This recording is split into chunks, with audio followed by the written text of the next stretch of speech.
Pero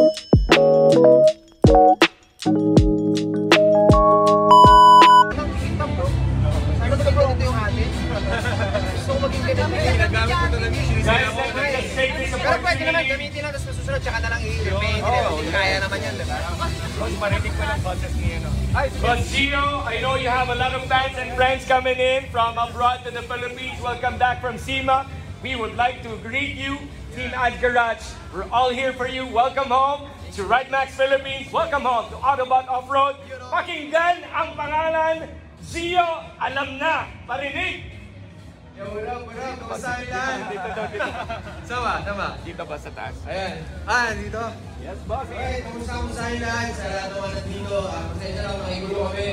Pasensya lang kami kasi maraming magagandang setup dito. Siyempre mula sa Ridemax Philippines at saka sa Ads Garage, sa Autobot, at sa Kings.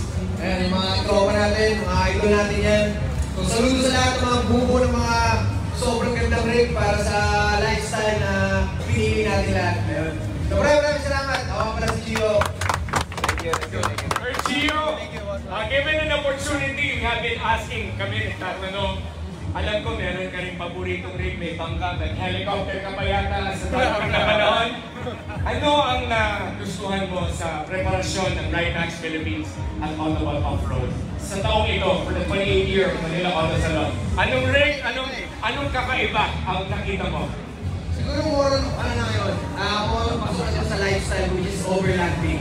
Moron talagang pwede maging baka yung sasakyan, which is yung paborito ko ginagawa. Kaya yun yung changes ngayon. Dati kasi moron talagang track-trackan o off-road, loop lang, ganon. Ngayon moron magsistay na sa place to place for a week, a month. So yun yung mga changes ngayon. Halos lahat may tents na sa bubong. Tapos may mga kitchen, may mga battery power for freezer. So yun yung mga pagbabago ngayon. Pero naka-setup na parang yung bahay sa kanya. Yes, boss.